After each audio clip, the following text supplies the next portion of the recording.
Hello mga ka-garden at mga plant lovers! Para sa videong ito, ipapakita namin sa inyo kung paano magtanim at magparami ng marigold o amarillo mula sa buto. At alam nyo ba na bukod sa magandang tignan ang marigold, marami rin itong benepisyo. Yan ay aalamin natin mamaya rin. Ngayon ay nasa labas ako ng aming bakuran para manguha ng mga buto ng marigold o amarillo na gagamitin natin sa pagpaparami nito. Kung nagtataka kayo kung saan makakakuha ng buto ng marigold, ito ay matatagpuan sa mismong bulaklak nito. Tandaan lamang na para makakuha kayo ng butong pwedeng itanim, dapat ito ay makuha sa tuyong bulaklak na. Kagaya nito. Mas maganda rin kung mas tuyo pa dito pero pwede na to. Ang kailangan lang gawin ay tanggalin ang bulaklak nito. Ngayon ay babalik na tayo sa loob upang itanim ang mga butong nakuha natin. Ito na yung mga butong nakuha natin kanina sa labas. Paghiwa-hiwalayin lang natin. Sa mga hindi pa po nakaka-subscribe sa aking channel, pakiclick lang po ang subscribe button at notification bell para kapag may bago kaming video ay manonotify kayo. Bawat petals ng marigold ay may butong kasama sa ilalim, kagaya nito. Ito yung itatanim natin mamaya. Ito pa yung mga ibang buto ng marigold na itatanim natin mamaya. Alam nyo bang bukod sa magandang tignan ang mga marigold, ay marami rin itong benepisyo kapag tinanim natin. Una na dyan ay ang marigold ay nakakapag-repel ng mga peste at nag-a-attract ng mga bees at other beneficial insects. Ang ilan sa mga beneficial insects na naa-attract sa marigold ay ladybugs, parasitic wasp at hoverflies na pumoprotekta sa ating halaman laban sa mga aphids. Bukod dito, ang mga ugat at stems ng marigolds ay nag-i-emit ng chemical na nagsusuppress sa population ng root knot nematodes. Ito yung mga tiny soil-borne worms na kumakain sa mga ugat ng ornamental plants at vegetables na tanim natin. Ayon sa pag-aaral, ang mga French marigolds ang pinaka-effective na variety laban sa mga ito.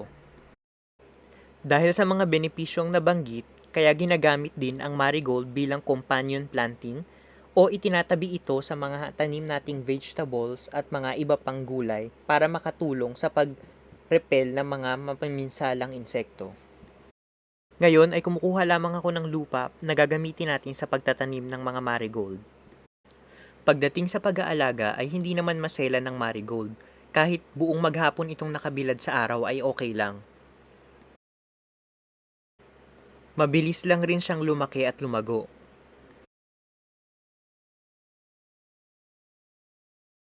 Ngayon ay itatanim na natin ang mga buto ng marigold na nakuha natin. Ibubudbud lang natin ito dito sa paso na may lupa. Hindi naman kailangang ibaon ng todo. Ipapakita namin mamaya sa dulo ng video ang mangyayari sa mga tinanim naming marigold makalipas ang isang buwan.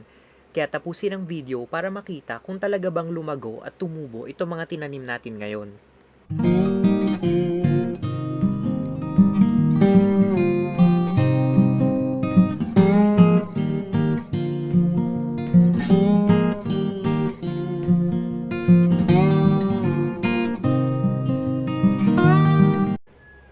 Pagkatapos ay kailangan lang natin itong diligan ng tubig.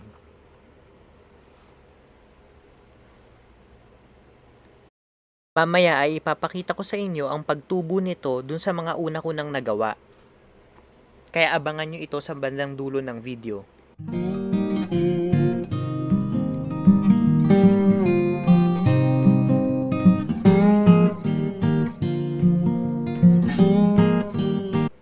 Ito yung mga marigold na tinanim ko nung isang araw.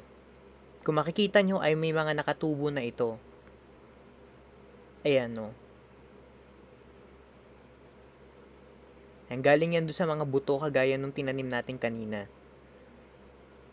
Nandun pa yung mga petals sa bandang dulo, kung mapapansin nyo.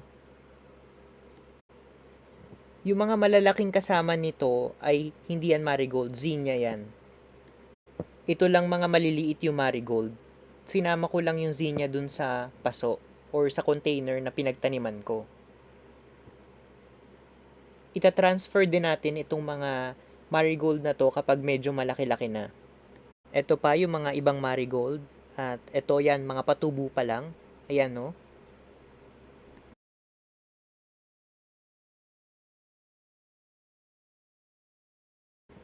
Pagkalipas ng ilan pang araw, ay makikita nyo na meron ng tumubong pangatlo at pang-apat na dahon. Yan na yung totoong dahon ng marigold. Yan siya. Mas marami na rin mga maliliit pang nakatubo. Yan, yung mga malalaki dyan, inuulit ko lang, zinnia yan, hindi yan yung marigold. Kung mapapansin nyo rin ay hindi sabay-sabay na tumubo yung mga marigold na tinanim kasi kagaya nito, ngayon pa lang nagsisimulang tumubo yung iba naman meron ng mga apat na dahon. Yan, kagaya niyan, maliliit pa tong mga to. Ito nagsisimula pa lang lumaki yung pangatlo at pang-apat na dahon. Pagkalipas uli ng ilan pang mga araw, ay eto na siya. Mas lumaki na yung mga tinanim nating marigold at halos lahat ay nakatubo na. Yung iba maliliit pa, pero ito kagaya niyan ay malaki na.